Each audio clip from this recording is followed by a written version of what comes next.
Merci beaucoup pour cette invitation. J'espère que ça va pour le micro. Oui, je crois.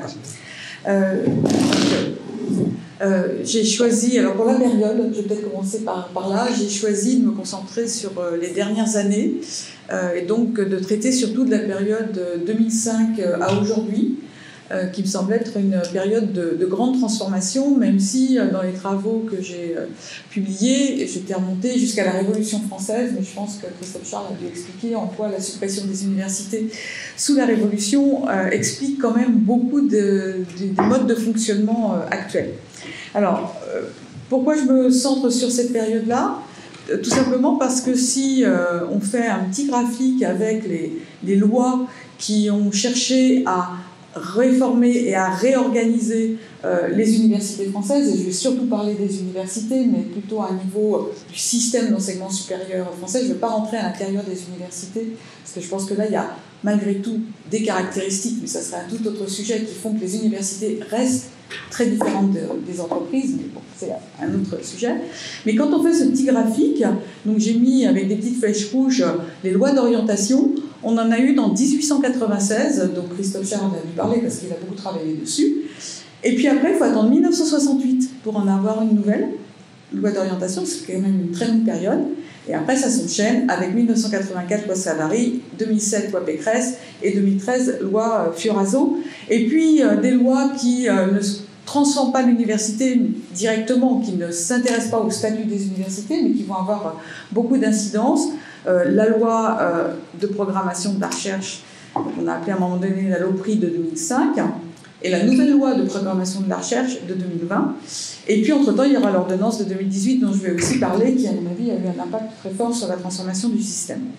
Donc, l'idée, c'est de partir de 2005, sur cette période où il y a en fait beaucoup de petites flèches, et c'est pas qu'un effet de perspective, parce qu'on a toujours tendance à voir beaucoup mieux ce qui vient de se passer que ce qui s'est passé sur la plus longue durée. Ça ne veut pas dire qu'il n'y a pas eu de transformation entre 1896 et 1968, mais il n'y a eu aucune loi d'orientation à nouveau de l'enseignement supérieur. Donc, tout ça, je vais baser mes propos sur ce qu'on a pu faire avec différents collègues. D'une part, les travaux que j'ai pu mener avec Maëlle Fradalier et Julien Barrier dans le cadre d'un projet qui était financé par l'ANR, qui portait sur les fusions des universités. En particulier, on avait travaillé sur Strasbourg avec Maëlle et sur l'Université de Lorraine avec Julien. On a aussi travaillé sur la gouvernance universitaire, et ça, c'est le travail que j'ai fait avec Stéphanie Châtelain-Ponroy, Stéphanie Mignot-Giraire et Samuel Sponem en 2011, avec des publications en 2012 sur ce que la loi Pécresse avait fait à la gouvernance des universités. Et puis, on a fait aussi plusieurs travaux sur le grand emprunt et les effets, surtout sur les IDEX, en fait. Donc, les travaux que j'ai publiés avec Jérôme Host et Harold Mazoyer sur les IDEX qui ont échoué ou qui ont réussi, et essayer de comprendre pourquoi certains territoires ont réussi à porter des IDEX et à les faire réussir et d'autres pas. Là, on parlait uniquement du fait d'obtenir ou pas l'IDEX. Natacha Gali a beaucoup travaillé, elle était postdoc chez nous, sur le grand emprunt. Ça s'appelait comme ça à l'époque. Et donc, la manière dont les choses se sont déroulées entre le ministère et, j'en reparlerai, le CGI, devenu SGPI, devenu France 2030. Et puis, Audrey Haroche, qui a fait sa thèse sur une IDEX, en essayant de voir comment on mettait en œuvre au sein d'une université, enfin, plutôt d'une fusion d'universités, cette IDEX. Et je vais m'appuyer aussi donc, sur le livre que j'avais publié en 2017, La grande course des universités, qui reprenait déjà ces différentes transformations, mais qui s'arrête en 2017. Là, je vais introduire ce qui s'est passé quand même depuis. Voilà, donc je vais présenter 3 temps, il y aura 3 temps dans ma présentation. Plutôt que de reprendre chacune des lois et de dire ce qu'elle a fait, d'abord je ne suis pas juriste, donc je ne suis pas sûre de bien parler des lois, mais plutôt que d'arriver loi par loi ou politique publique par politique publique, j'essaye de voir un petit peu quelles sont les 3 dynamiques, enfin en tous les cas celles que moi je vois, dans les transformations récentes. Et ce sont ces 3 dynamiques que je voudrais essayer de présenter. Une dynamique de plus forte autonomie donnée aux universités, une dynamique de mise en compétition de l'enseignement supérieur, et j'insiste à chaque fois sur mise en compétition, ce n'est pas la compétition qui augmente toute seule, ce sont des politiques publiques qui vont en fait mettre en compétition en particulier les établissements, et puis une recomposition du paysage universitaire qui est à mon sens la 3e dynamique qui se cache derrière toutes les réformes qu'on a pu avoir depuis 2005. Donc tout d'abord, première dynamique, une autonomie accrue donnée aux universités. Alors, je l'ai dit déjà, j'ai déjà parlé un petit peu de la loi LRU. À mon sens, ce phénomène-là, il est particulièrement présent dans cette loi Liberté et responsabilité des universités de 2007. En même temps, cette loi, pour moi, c'est plus l'aboutissement en fait d'un processus qui a commencé avec les politiques contractuelles, la politique contractuelle à la fin des années 80, début des années 90. On a commencé à dire aux présidents et présidentes d'universités ainsi qu'aux universités, quels sont vos projets, que peut-on financer sur vos projets. On ne veut plus voir les doyens dans les couloirs du ministère, on voudrait voir les présidents d'université. Donc il y a eu déjà à ce moment-là à la fois une reconnaissance des universités comme interlocuteurs du ministère et puis aussi une demande faite aux universités de se projeter, à l'époque sur des plans quadriennaux qui sont devenus par la suite quinquennaux, et aussi de chercher à se différencier et à mettre en avant quelles étaient leurs spécificités. Donc ça a amené beaucoup de réflexions de la part des équipes présidentielles, mais aussi au niveau de ce qui s'appelait à l'époque la CPU, la Conférence des présidents d'université. Et en 2001, si je ne me trompe pas, il y a eu un colloque qui a été organisé à Lille par la CPU qui portait déjà sur la gouvernance des universités et qui était un petit peu les souhaits des présidents pour avoir des universités plus autonomes. La loi 2007, finalement, pour moi, un peu parachève un petit peu tout ça en mettant dans des textes des demandes qui avaient émané depuis longtemps au sein de l'enseignement universitaire français, en tous les cas de la part des présidents. Parce que tout à l'heure, on disait on a des choses qu'on nous impose, mais malgré tout, les acteurs de l'enseignement supérieur français sont aussi actifs dans la production de toutes ces transformations. Certains d'entre nous, en tous les cas, nous les subissons, mais il y a aussi des gens qui les produisent et qui sont eux-mêmes des universitaires. On y reviendra peut-être. Mais donc, une loi pour l'autonomie des universités, que moi je présente toujours un petit peu comme une loi pour l'autonomie des présidents, ce qui est une façon un petit peu cavalière de la présenter, mais c'est vrai que l'idée, et on la retrouve déjà en 1968, on la retrouve en 84 et on la retrouve aussi dans la loi de 2013, c'est à chaque fois de minimiser au maximum les logiques facultaires et de donner aux présidents d'université et présidents d'université le plus de prérogatives possible. Donc là, on le faisait en leur donnant des possibilités de décider sur des domaines sur lesquels ils ne pouvaient pas décider auparavant, par exemple les recrutements, ça a été retiré par la loi de 2013, mais bon, et puis en leur constituant des conseils qui étaient avec une prime majoritaire, ce qui donnait plus de force à l'équipe qui avait remporté les élections. Mais plus que cette loi, moi il me semble que la grande transformation, la très forte transformation liée à la loi de 2007, c'est vraiment le passage au RCE, les responsabilités et compétences élargies, et le fait qu'on a donné aux universités, qui jusque-là ne géraient qu'un budget de fonctionnement, on leur a transféré leur masse salariale. Ce qui a fait exploser les budgets des universités par 3 ou 4. Et l'autre jour, j'entendais Frédéric Forest dire qu'à l'université de Rouen, où il était à ce moment-là, le budget de l'université a été multiplié par 7. Et ça a eu des incidences très fortes. Bien sûr, ça laisse aux universités plus de latitude dans la gestion des postes, dans le fait de choisir si on va recruter plutôt un maître de conf, un prague, un professeur, si on va transformer de la masse salariale en budget de fonctionnement. On ne peut pas faire l'inverse. Bon. Les choix sont contraints, mais ça laisse quand même une certaine latitude, mais dans des budgets qui quand même étaient calculés à minima, donc ça a créé quand même aussi des problèmes de gestion des postes. Mais grande transformation quand même, et plus de latitude dans la gestion des personnels pour les établissements. Ça a entraîné une professionnalisation des services centraux, un renforcement quantitatif des services centraux. Donc les services centraux ont vu leur nombre leur personnel se renforcer, à la fois en nombre et en compétences, parce que gérer une masse salariale, ça veut dire passer aussi de la gestion du personnel à une gestion des ressources humaines. Et donc il a fallu recruter des profils nouveaux, il a fallu trouver des postes, et comme on n'en avait pas beaucoup, souvent on les a pris dans les UFR, dans les laboratoires et dans les départements. Et je dis toujours, on a renforcé la tête au détriment des jambes. Voilà. Et nous, ce qu'on a constaté, donc ce sont les 2 rapports que vous pouvez trouver en ligne. Alors, ce que j'ai fait, oui, je vous laisserai le PowerPoint si vous voulez. Parce que à chaque fois que c'est en orange, normalement, on peut cliquer dessus et trouver les documents ou au moins les références. Voilà.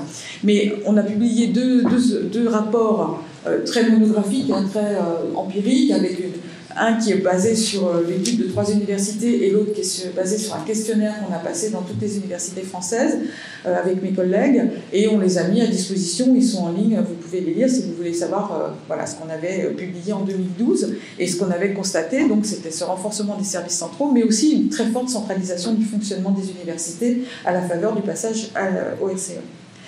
Toujours dans cette dynamique d'autonomie accrue, je mets l'ordonnance de décembre 2018, parce que là, pour le coup, pour moi, c'est une autre petite révolution. Les RCE, c'est une révolution. Alors, ça permettait aussi de faire la dévolution du patrimoine immobilier. Il y a beaucoup moins d'établissements, je ne l'ai pas dit, mais il y a beaucoup moins d'établissements qui s'en sont emparés, alors que les RCE, toutes les universités les ont adoptés. L'ordonnance de décembre 2018, pour moi, c'est vraiment une petite révolution, parce qu'elle permet à un établissement qui s'appelle université d'échapper aux statuts qui sont prévus par la loi Fioraso.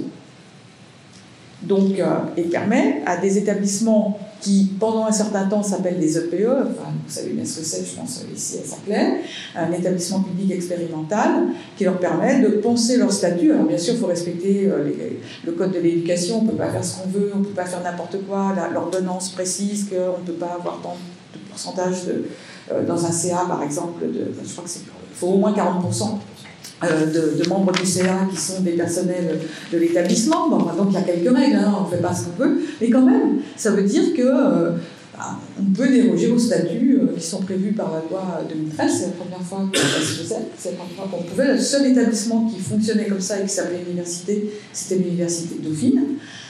Et puis ensuite, il y a eu l'université de Lorraine, quand les fusions de Metz et Nancy se sont produites, est devenu un grand établissement tout en gardant le nom d'université. Mais maintenant, avec l'ordonnance de 2018, on peut s'appeler université et être en fait un grand établissement, ce qui est quand même un grand changement. Et puis surtout, ça a permis d'inclure dans les universités des composantes un petit peu particulières qui s'appellent les établissements composantes, et donc ça a permis de faire des fusions incluant des grandes écoles mais qui gardent leur statut, leur personnalité morale et juridique, et qui deviennent des établissements composants. Voilà, donc fusion, certes, mais avec un statut particulier, des budgets qui souvent leur arrivent directement, des personnels qui ne sont pas gérés de la même façon. Donc là, pour moi, enfin, c'est dommage, maintenant je vais m'arrêter, mais il y a vraiment un terrain à explorer. Voilà, s'il y a de l'appétit pour des thèses, des HDR sur cette question-là, pour moi, c'est un des grands sujets des années à venir. Je n'ai pas réussi à mettre le doctorat dessus. Enfin, dommage. Et puis, troisième élément qui, à mon avis, procède de la mise en autonomie des universités, c'est Parcoursup, puisque ça laisse quand même aux universités une marge de manœuvre dans l'inscription des étudiants. Donc, il s'agit de mieux les orienter. Je n'utilise pas le mot qu'il ne faut pas prononcer, mais voilà, ça laisse quand même la possibilité de choisir un peu plus ces personnels étudiants, enfin, ces étudiants, et d'être un peu plus dans l'orientation des étudiants. Et toutes les universités ne se sont pas emparées, toutes les filières ne s'en sont pas emparées, mais on voit quand même qu'il y a de plus en plus de filières qui utilisent ce moyen-là pour orienter les étudiants. Ça, c'est la première dynamique qui me semble extrêmement forte sur cette période-là. La deuxième dynamique, très forte aussi, c'est la mise en compétition de l'enseignement supérieur. Donc ça m'amène quand même à rappeler quelques principes qui, me semble-t-il, étaient respectés jusqu'en 2005. Bon, c'est un peu arbitraire, hein, de dire ça, pas avant-après, c'est pas aussi simple, bien évidemment, mais le système universitaire français, il était quand même basé sur des principes que moi j'appelle des principes d'équivalence et de modération. Les principes d'équivalence, ça veut dire que on considérait que tous les établissements étaient équivalents les uns aux autres. Une université de X était équivalente à une université Y. Un master de mathématiques de l'université X était équivalent à un master de mathématiques de l'université Y, et ça concerne aussi les personnels. Un professeur de première classe de telle université est équivalent à un professeur ou une professeure de première classe d'une autre université. Bien évidemment, tout ça, c'était des principes. C'est-à-dire que ça ne veut pas dire pour autant que c'était complètement respecté. Faire croire qu'auparavant il n'y avait pas de différenciation de l'enseignement supérieur français et de l'enseignement universitaire français, c'est complètement faux. Bien évidemment qu'il y avait la réputation des établissements qui intervenaient, qu'on savait que tous les laboratoires n'avaient pas la même réputation, que toutes les formation n'avait pas nécessairement la même réputation, mais en tous les cas, il y avait ce principe-là. Et le discours des politiques, quand on regarde les discours des ministres, ou même la façon dont on concevait les instruments qui permettaient d'allouer les budgets aux établissements, ça reposait aussi sur l'idée qu'il fallait rattraper les retards des universités qui étaient sous-dotées, qui en général étaient les universités les plus récentes. Les plus traditionnelles étaient souvent mieux dotées que les universités plus récentes. Les universités de l'ouest de la France étant aussi moins bien dotées souvent que, bien évidemment, Paris ou d'autres, enfin la partie est de la France. Voilà. Donc, le discours, c'était on va avoir un instrument qui va nous permettre de répartir les budgets, c'est appelé Garacès, Renault, voilà. Et on va, à partir de là, essayer de rééquilibrer. Ce qu'on ne faisait jamais véritablement, mais bon, il y avait quand même ce discours-là. Il y en a qui sont en retard, qui sont moins bien dotés, on doit mieux les doter. À partir du milieu des années 2000, ce discours-là change. L'idée, c'est que maintenant, on va répartir les budgets au milieu. Et on va tenir compte de la performance. D'ailleurs, le mot performance apparaît dans l'organigramme du ministère, je ne sais plus quel est le service qui prend le mot aussi performance, ça apparaît utilisé dans l'organigramme du ministère, ça n'existait pas auparavant. On change le système d'attribution du budget aux universités, on met en place le système SYMPA, le P de SYMPA étant bien performance, et en gros, il y a 20% du budget à partir de là qui est attribué sur la base de la performance, et en partie lié aux évaluations, je reviendrai, de l'AERS devenue HCERS. Donc voilà, l'idée aussi, c'est que le meilleur moyen d'attribuer les budgets, ou un moyen efficace d'attribuer les budgets, c'est de mettre en compétition les acteurs de l'enseignement supérieur, de manière à repérer les meilleurs, on peut s'étriper sur ce qu'on entend par meilleurs, mais repérer les meilleurs, et à concentrer les ressources sur eux. C'est ça qui se produit à ce moment-là, et avec vraiment un changement de discours qui commence avec François Boulard, mais qui est repris ensuite par Valérie Pécresse et par les autres ministres, d'ailleurs, quel que soit le gouvernement. C'est quand même resté quelque chose qui est dans la longue durée, avec plus ou moins de force, mais quand même, il n'y a pas eu de remise en cause fondamentale de ça. Ce mouvement-là, bien sûr, il se fait au moment où il y a les classements internationaux, mais moi, dans les analyses qu'on a pu faire, on montre que ce n'est pas à cause des classements. En fait, les classements vont être utilisés comme argument par celles et ceux qui, depuis des années, disaient on est en retard de la France, etc., etc. Et donc, ça devient un argument supplémentaire pour justifier le fait qu'on passe à ce système-là qui, à mon sens, est un système très différent de celui qu'il y avait auparavant, parce qu'auparavant, la compétition, elle était là, elle a toujours été là dans l'enseignement supérieur, elle se déroulait entre les individus, entre les équipes, voire entre les nations, en particulier au XIXe siècle, mais pas entre les institutions universitaires. Et là, tout à coup, on a des institutions universitaires qui vont devenir compétitrices et qui vont être en compétition les unes contre les autres, et qui vont se penser aussi en compétition les unes contre les autres. Donc, comment on fait pour mettre en compétition l'enseignement supérieur et la recherche ? On le fait à travers des politiques publiques qui vont généraliser le financement sur projet. Je dis bien généraliser parce que le financement sur projet, je vous invite à lire l'excellente HDR de mon collègue Jérôme Host sur le financement de la recherche en France. Il montre très bien qu'en fait le financement sur projet se développe à la fin des années 50 en France. Et là, il se développe surtout sur certaines disciplines, avec certaines pratiques qui d'ailleurs sont souvent très mandarinales, mais enfin ça c'est une autre histoire. Et là, on va le généraliser, ça va devenir un moyen d'allouer le budget qui va devenir de plus en plus mobilisé. Et puis surtout, on va de plus en plus on va en tous les cas essayer de corréler l'allocation budgétaire et l'évaluation. Donc auparavant, on était tous évalués. Moi, je suis ancienne, mon labo est ancien aussi. On était régulièrement évalués par le CNRS et le directeur du laboratoire, c'était un homme très souvent, recevait les évaluations faites par le CNRS, mais il y avait que nous qui les connaissions. Il n'y avait que le labo qui les connaissait. Et puis, ça n'avait pas nécessairement d'incidence, ou dans tous les cas, on ne le voyait pas sur les budgets qu'on nous donnait. Là, tout à coup, non seulement les notes, elles ont disparu, mais à l'époque, il y avait des notes qui étaient affichées sur le site de l'AERS, donc tout le monde pouvait voir la note que vous aviez, et évidemment, c'était plus flatteur d'être A+, que d'être C. Et puis, par ailleurs, dans la fameuse formule SYMPA, ces notes étaient prises en compte pour calculer la performance. Donc on commençait à lier l'évaluation et la... Ça ne veut pas dire non plus que ça ne se faisait pas un peu avant, mais ça se faisait de manière beaucoup plus discrète et pas aussi nette.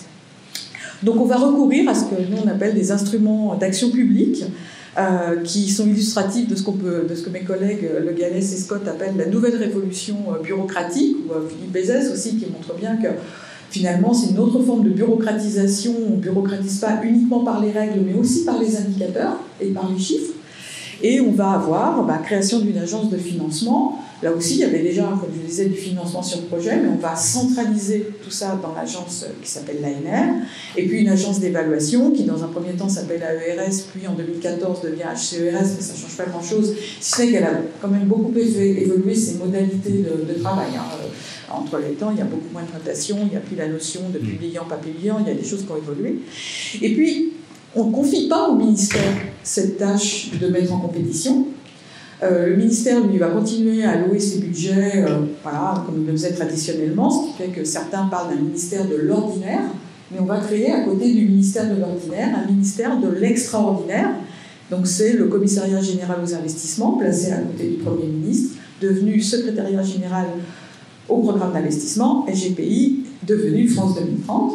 Mais finalement, à qui confie-t-on l'allocation de ces ressources supplémentaires qui doivent aller au meilleur? À un organe qui n'est pas rattaché directement au MESR. Alors je vous renvoie, parce que je n'aurai pas le temps de le faire, à l'excellent travail de Natacha Gali qui montre comment le ministère qu'on avait sorti par la porte a réussi à rentrer par la fenêtre. Je reviendrai peut-être un petit peu tout à l'heure. Mais bon, voilà. C'était quand même comme ça qu'on a mis en compétition. Alors c'est vrai qu'il y a une évolution récente, dont je parlerai très peu parce que je peux juste la signaler, mais on n'a pas encore de travaux qui permettent de savoir ce que ça va produire. On a l'impression que ce financement sur projet, il est quand même relativisé, qu'on va continuer à financer sur projet, mais moins par appel à projet que par des grands programmes qui doivent être décidés par des agences de programmation. Donc, oui, pardon, j'ai oublié de cliquer. J'avais fait une petite fiche pour montrer comment on avait été mis en compétition dans les années 2000, en montrant qu'il n'y a pas que le programme d'investissement d'avenir qui est en bas. J'ai mis quelques acronymes, mais il en manque énormément en bas, qui ont été IDEX, Equipex, Labex, ICI, IHUS, les SAP, les NCU, les EUR, les Excellences, et puis il y en a eu plein d'autres. Voilà. Mais déjà auparavant, il y avait eu des appels à projets nationaux qui mettaient les établissements en compétition. Et l'évolution récente, donc, elle va vers les agences, les agences de programmation. Donc, il y en a, voilà, vous les avez ici, qui ont été créées et qui ont été confiées aux organismes nationaux de recherche sur des grandes thématiques qui ont été décidées par en haut et qui doivent maintenant, donc, normalement, elles ne sont pas chargées de lancer des appels à projets, même si certaines ont commencé à le faire, mais de dire, voilà, on va mettre de l'argent sur tel sujet, tel programme, etc. Voir ce que ça va donner. Pour l'instant, je n'en sais rien. Alors, quelles sont les conséquences de cette mise en compétition accrue? J'en vois plusieurs. Tout d'abord, ça a conduit à un renforcement de la gouvernance des universités. Parce que, comme je le disais précédemment, on mettait moins les équipes de chercheurs ou de formation en compétition, même si c'est ce qui se passe avec l'ANR, là, c'est le régime, je dirais, traditionnel de mise en compétition, mais à travers les appels nationaux de mise en compétition type IDEX, ICIT, Plan Campus auparavant, etc., on demande aux établissements d'être en compétition, de développer des projets et d'être en compétition les uns avec les autres. Et ça a amené les équipes présidentielles à se saisir de cette opportunité et à développer justement des réponses à ces projets, ce qui les renforce, puisque à travers ces projets, c'est aussi la gouvernance de l'université qui va être affectée. Et on a vu, alors là je renvoie à l'article de Stéphanie Mignot-Gérard avec une personne dont le nom m'échappe là tout de suite, qui a bien montré par exemple que pour les LABEX, donc les laboratoires d'excellence, un appel au laboratoire d'excellence qui avait été lancé au début des années 2010, les présidences d'universités se sont investies dans le choix des LABEX qu'on allait faire remonter. Donc avant, on a un projet, on le développe, on l'envoie à l'ANR, et puis si on l'a, tant mieux, tout le monde est content. il n'y a pas vraiment de contrôle, normalement, de la part de l'établissement, très peu de contrôle. Là, il y a des LABEX qui ont commencé à fleurir dans les établissements et des présidents d'université qui ont dit celui-là on le soutient, celui-là on ne le soutient pas. Et donc celui-là on le fait remonter, celui-là on ne le fait pas remonter. Ce qui existait très peu auparavant. Donc voilà, une implication plus forte et donc un développement du rôle des équipes présidentielles de ce point de vue-là. Quand je dis ça, ce n'est pas nécessairement une critique, c'est un constat qu'on peut faire en regardant comment les choses se transforment. On voit aussi au niveau du système d'enseignement supérieur une différenciation verticale et horizontale accentuée. C'est-à-dire qu'on a commencé à différencier les établissements universitaires, qui auparavant étaient tous équivalents, en disant que certains étaient des universités. Alors il y a plusieurs façons de les décrire. Parfois on les appelle grandes universités de recherche, les GUR. Parfois on les appelle universités intensives en recherche. Voilà, mais pour dire, il y a des universités de recherche qui fait référence à une distinction qu'on fait très souvent dans le monde anglo-saxon entre les research universities et les autres. Donc maintenant, on aurait des research universities et d'autres qui ne le seraient pas. Donc quelque part, pour moi, c'est une différenciation horizontale, c'est-à-dire qu'on tend à distinguer selon les missions prioritaires. Certaines universités sont prioritairement sur la recherche, d'autres le sont moins. On ne sait pas d'ailleurs très bien sur quoi elles sont, puisqu'on ne leur a pas donné de nom, on ne les définit pas. Mais bon, donc vous êtes dans une grande université de recherche. Voilà. Et puis il y a une différenciation quand même verticale, c'est-à-dire que, pour le dire très vite et beaucoup trop vite, il y a les IDEX et les ICIT par exemple. C'est pas tout à fait la même chose. Il y a les grands IDEX et les petits ICIT, ou les petits IDEX que sont les ICIT. Voilà, donc il y a l'idée quand même que même entre les universités qui sont prioritairement reconnues comme étant de recherche, toutes ne sont pas exactement au même niveau, ne sont pas financées au même niveau, etc. Donc, et ça, c'est quand même assez nouveau dans le système français de le reconnaître. Je ne dis pas que ça n'existait pas avant, je dis simplement de le reconnaître. Ça a aussi des effets sur la profession académique, parce que comme le financement sur projet devient vraiment le moteur du financement de la recherche, quand on a des financements, tout va bien, quand on n'en a pas, ça ne va pas. Et ça va d'autant moins que même les présidences d'université, parfois, renforcent ce mécanisme-là. C'est-à-dire, on peut aussi se dire, on va plutôt donner à ceux qui ont déjà, et voilà. Donc au sein de la profession académique, il me semble que... Je dis toujours ça, et il faudrait le faire. Je pense que ça remet en question quand même la manière dont Bourdieu a présenté la profession académique dans l'Homo academicus. Sur une enquête quand même menée en 1967 auprès des seuls professeurs de l'université parisienne, donc quelque chose de très particulier, où on oppose des disciplines. Le droit et la médecine d'un côté, les lettres et les sciences de l'autre. Moi je pense que maintenant, la différenciation, elle est peut-être plus à l'intérieur des disciplines, entre ceux qui parviennent à tirer leur épingle du nouveau jeu et ceux qui n'y parviennent pas. Et que, de ce fait, au sein des disciplines, on peut avoir certainement, là aussi, une différenciation beaucoup plus forte au sein d'une même discipline. Et puis ça modifie aussi les pratiques de recherche. C'est ce que Julien Barrier a montré, par exemple, en montrant que le financement sur projet, ça demande tout un travail d'articulation de la part des chercheurs qui ont besoin de beaucoup de financement.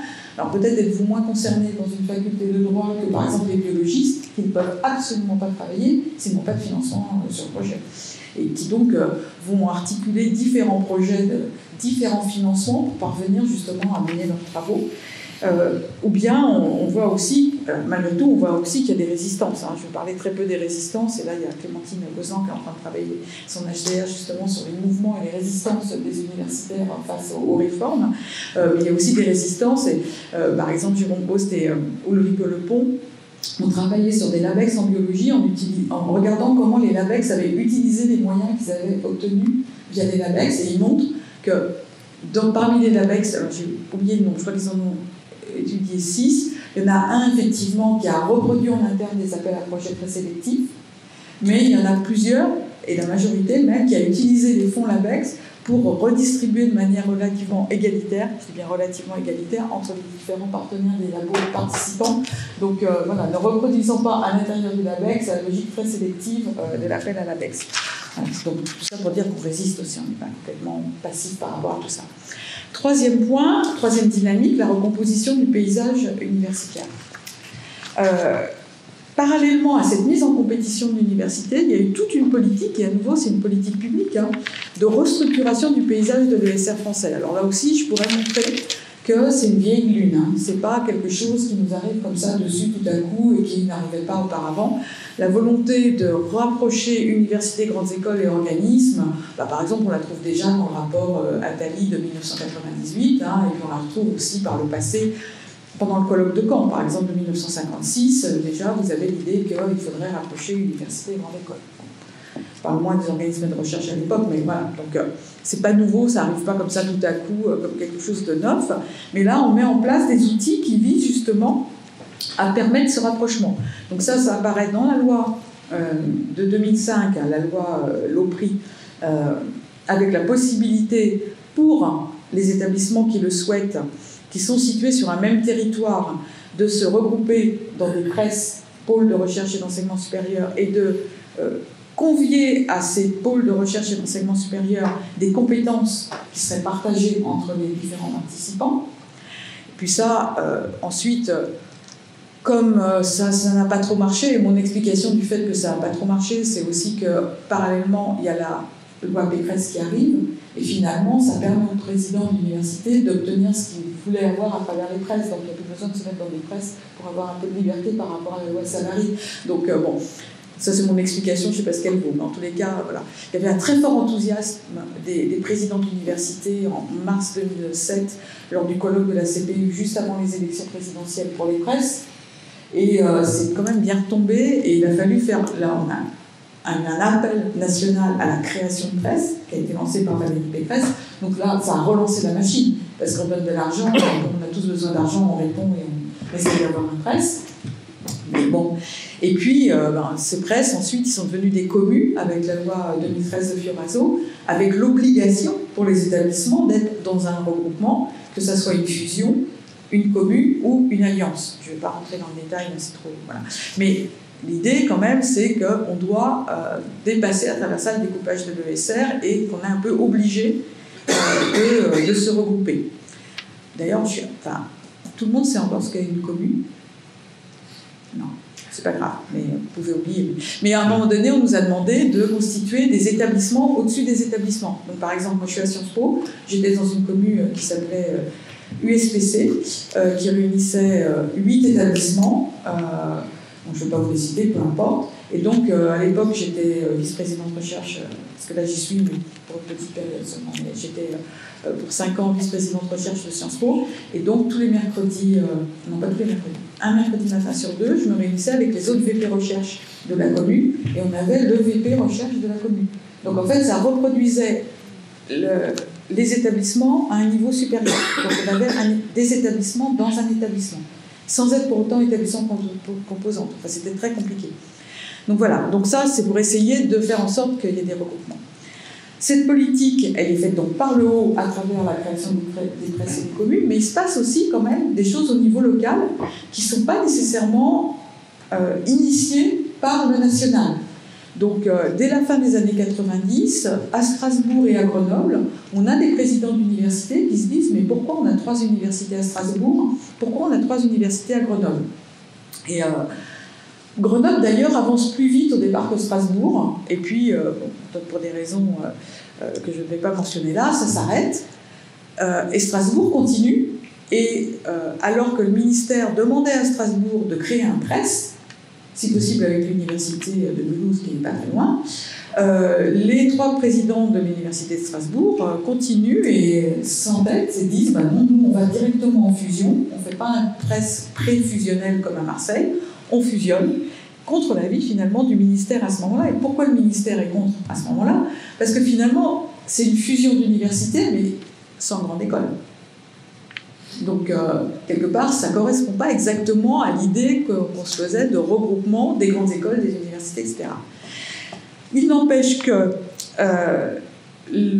cette fusion se produit et parallèlement sont lancés les appels à IDEX. Les 3 premiers IDEX qui sont retenus, donc PSL, Paris Sciences et Lettres, Strasbourg et Bordeaux, ont des caractéristiques intéressantes. Strasbourg vient de fusionner, Bordeaux annonce sa fusion, PSL ne parle pas de fusion, mais parle quand même d'une gouvernance très intégrée. Et quand un deuxième appel à IDEX est lancé, ce ceux qui ont postulé au premier appel mais qui ne l'ont pas eu et qui ont reçu par ailleurs des avis du jury international comprennent que pour avoir une chance d'être retenu, il ne suffit pas d'être très bon scientifiquement, il faut aussi, si possible, annoncer une fusion ou une gouvernance très intégrée. Et donc là, il y a une espèce de vague de fusion qui se produit avec justement cette idée que si on fusionne, on aura plus de chances de réussir. Alors, c'est un peu simpliste, hein, c'est pas aussi simple que ça quand même, hein, mais quand même, il y a cette idée-là. Enfin, moi, j'étais dans le CA d'une université à ce moment-là qui a décidé de la fusion, le CA d'une université où j'ai des personnalités extérieures, hein, et très clairement, le président a dit il faut qu'on fusionne parce que ça augmentera nos chances sur les appels nationaux. Voilà.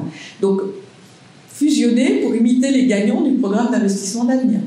Et donc là, on a toute cette vague de fusion qui est quand même une transformation majeure de notre enseignement supérieur. C'est énorme en termes de fusion. On dit toujours il y a eu plein de fusions en Europe en même temps. Oui, mais quand on regarde les fusions qu'il y a eu en Europe, je connais très peu de fusions d'universités en Europe. Je connais des fusions où on a mis l'école des beaux-arts, l'école d'architecture et puis l'école de musique ensemble et puis on les a intégrés dans l'université.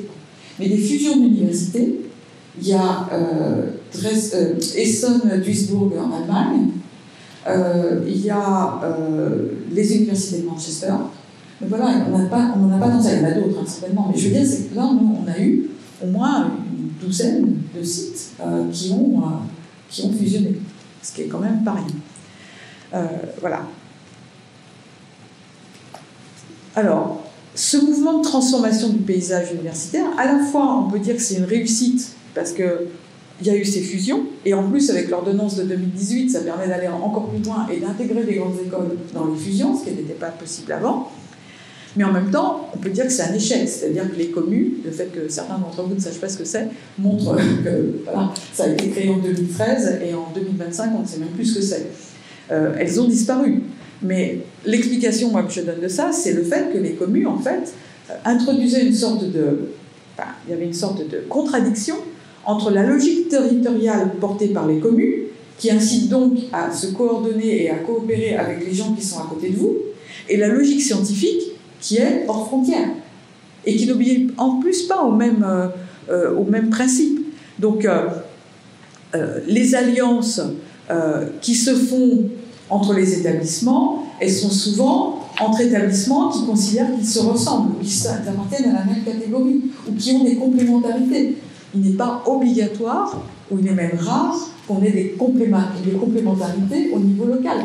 Donc, voilà, les communes ont beaucoup de mal à exister, les compétences ont beaucoup de mal à remonter au niveau des communes. Et en fait, le monde universitaire, il fonctionne beaucoup plus à la manière de ce que Podolny a appelé une compétition pour le statut. Donc, on va essayer d'être associé à des établissements qu'on considère comme étant au moins aussi bien que nous, et c'est encore mieux s'ils sont meilleurs, parce que si on est avec eux, on va considérer qu'on a la même qualité qu'eux, plutôt que sur une logique territoriale, comme le font par exemple les districts industriels qui ont été étudiés par beaucoup d'économistes, où là au contraire on a, alors c'est une industrie textile, etc., on a une complémentarité entre les entreprises locales qui fait qu'elles ont intérêt à coopérer les unes avec les autres. Mais voilà, on n'est pas dans une logique de district industriel dans l'enseignement supérieur, on est dans une logique de compétition pour le statut. C'est pas le même type de compétition et donc ça n'obéit pas aux mêmes règles. Et la coopération territoriale, quelque part, elle est un peu vouée à l'échec dès le départ, d'autant que ceux qui courent plus vite vont assez vite sortir de la compétition. Quand vous avez un IDEX au sein d'une commune, donc vous avez une commune qui est une sorte de réunion des établissements qui sont sur un territoire, et vous n'avez qu'une partie des établissements de cette commune, par exemple comme à Bordeaux, qui font partie, qui sont IDEX. Est-ce qu'ils vont avoir intérêt à partager les moyens qu'ils ont durement gagnés avec les autres? Non, très rapidement, vous avez des conflits, malgré toute la bonne volonté des acteurs, malgré le fait qu'avant ils s'entendaient très bien, entre le président ou le président de la commune et le président ou la présidente de l'IDEX. Voilà. Si vous avez une commune qui n'a eu ni IDEX ni ICIT, quel est l'intérêt de continuer à coopérer et à mettre des moyens d'établissement dans un machin qui est au-dessus? Voilà. Donc là aussi, ces communes-là, elles se sont très vite un petit peu effacées. Et dans les cas où l'IDEX est la commu, quand il y a recouvrement total de la commu par l'IDEX, vous n'avez plus besoin de commu puisque vous avez un IDEX. Donc, assez rapidement, les communes ont été amenées à disparaître. Donc, j'ai encore 3-4 minutes, c'est bon? Vous avez l'argent. Ouais, voilà. Voilà un petit peu, donc, nous, ce qu'on a observé avec toutes les personnes que j'ai mentionnées au début, comme grande transformation de l'enseignement supérieur français, et quand même, elles sont majeures, ces transformations. Toutes n'ont pas réussi, ou n'ont pas réussi sous le format qui était attendu au départ. C'est le cas pour la reconfiguration du paysage universitaire. La mise en compétition, elle a quand même produit des effets, enfin, j'ai essayé de le montrer avec des conséquences de niveau variés, mais malgré tout, et que l'autonomie des universités, on la voit aussi comme étant quelque chose, voilà, comme une conséquence, comme quelque chose qui s'est fortement développé. Donc, ces trois dynamiques, on voit bien qu'elles ne sont pas toujours elles ne s'articulent pas toujours très bien entre elles. L'autonomie des universités s'articule bien avec la mise en compétition, ça s'articule moins bien avec la recomposition du paysage qui a été imaginé. Voilà, donc il y a aussi des contradictions, hein, mais comme entre toutes les politiques publiques, enfin, c'est pas propre à ce secteur. Donc voilà ce qu'on a observé. Je dirais que là, j'ai un peu changé de casquette. Voilà, je vous ai présenté les résultats des travaux de recherche et ce qu'on a pu observer comme transformation dans l'enseignement supérieur. Je voudrais peut-être terminer plus sur des choses, enfin voilà, comment je le vois en tous les cas. Donc c'est sûr, pour moi, on est dans un paysage universitaire qui est plus diversifié et qui, de ce fait, est assez quand même profondément modifié par rapport à celui qu'on connaissait au début des années 2000. Ça me semble quand même quelque chose qu'on peut tirer de ces travaux de recherche. Là où on peut, et là je vais être un peu plus critique, et donc encore une fois c'est un avis personnel, c'est pas la même chose, c'est une opinion. Alors pour l'instant, avant je vous avais présenté des travaux de recherche. Moi ce qui me gêne dans tout ça, c'est le fait qu'on ait donné une telle priorité au modèle de la grande université de recherche, une université intensive en recherche, au détriment de tout autre profil, et au détriment de l'enseignement. C'est-à-dire que la LPR, moi je regrette vraiment que ça soit une LPR et pas une LPER ou une LPRE, et qu'on n'ait pas intégré aussi une loi de programmation qui s'occupe de l'enseignement. On a quand même eu une diminution depuis 2010 de la dépense par étudiant. Voilà, c'est quand même... et ça c'est difficile de ne pas le voir, quoi. Ça se voit aussi dans les établissements, et ça se voit d'autant plus dans les établissements qui sont ni IDEX ni CIT. Et que leur a-t-on demandé à ces établissements-là? Alors certains se sont saisis de la situation et ont essayé de réagir, mais beaucoup d'établissements subissent très fortement cette absence d'intérêt même pour ce qu'ils sont. Puisque, admettons qu'ils se ressentent un peu plus sur l'enseignement que sur la recherche. Ça ne veut pas dire qu'ils ne font pas de recherche. Hein. Ils vont continuer, enfin, on en fait partout en France, hein, c'est pas le problème. Mais admettons qu'ils ne soient pas grande université de recherche et qu'ils soient autre chose. Il y a plein de missions à faire à l'université, mais quelles sont les missions qu'ils ont à réaliser, qu'ils ont envie de réaliser, et comment sont-elles financées? Il n'y a pas de financement dessus. Donc voilà, on a mis beaucoup d'argent sur les universités, sur la grande université de recherche. Je pense vraiment qu'aujourd'hui, ce qui se pose, c'est la question de comment fait-on pour entraîner l'ensemble de l'enseignement supérieur français, même s'il est diversifié, et encore plus, je dirais, s'il est diversifié, pour que toutes les missions qui relèvent de l'enseignement supérieur soient reconnues et financées. On n'a financé qu'une partie, essentiellement. Je crois aussi, alors ça c'est quand même quelque chose que je pense maintenant qui est assez largement partagé, qu'on a eu un recours trop systématique au financement sur le projet. Ça ne veut pas dire qu'il faut le supprimer, mais que s'il y en avait trop, voilà. Parce qu'on donnait des IDEX, et les IDEX, qu'est-ce qu'ils faisaient à l'intérieur? Ils refaisaient de l'appel à projet, sur projet. Dans les ABEX, on refait de l'appel sur projet. Enfin, je veux dire, on avait des petites ANR partout, quoi, en fait. Hein. Soit-disant qu'on avait reconcentré, mais on avait recréé des petites ANR, souvent beaucoup moins professionnelles que l'ANR elle-même. Hein. Parce que, bon, organiser un appel à projet interne, c'est énormément de travail, et c'est difficile de le faire de manière très correcte. Donc, avec un effet Mathieu évident, donc les riches sont devenus plus riches, ça c'est certain, et puis un problème de cohérence. Si je reprends tous les acronymes que j'ai mis derrière le PIA en bas du transparent tout à l'heure, et que vous êtes heureux bénéficiaires de plusieurs d'entre eux, il n'est pas certain du tout que vous ayez une cohérence entre tous les appels à projets que vous avez décrochés. Et de ce fait, avoir une stratégie, un petit peu d'établissement et un peu de cohérence dans la stratégie, ça devient extrêmement difficile, sans compter que chaque projet a son système de gouvernance. Et donc, ça crée là aussi une comitologie qui vient s'ajouter à celle qui est issue des fusions. Et puis, dernier point, moi personnellement, je me prononce depuis plusieurs années et je viens de voir que c'est en train de se faire. Donc, j'étais très contente en lisant une dépêche de Newstank hier. Je pense que plus le système est différencié, moins on pourra faire de l'allocation de moyens paramétrée. On peut faire du paramétrage et dire qu'on va tenir compte de tel ou tel critère quand les établissements sont à peu près équivalents. Parce qu'à ce moment-là, on va affecter de la même façon, selon le même algorithme, des sommes à des établissements qui se ressemblent. Si on a un paysage plus diversifié, on ne peut pas tenir compte des mêmes indicateurs et des mêmes données selon que l'établissement est dans une catégorie ou dans une autre. Donc, il me semble que, de ce fait, il faut renégocier de manière beaucoup plus globale le fameux, ça y est, non pas le budget, en fait, qu'on alloue aux universités. Comment ? La dotation globale de fonctionnement. Oui, c'est ça, voilà.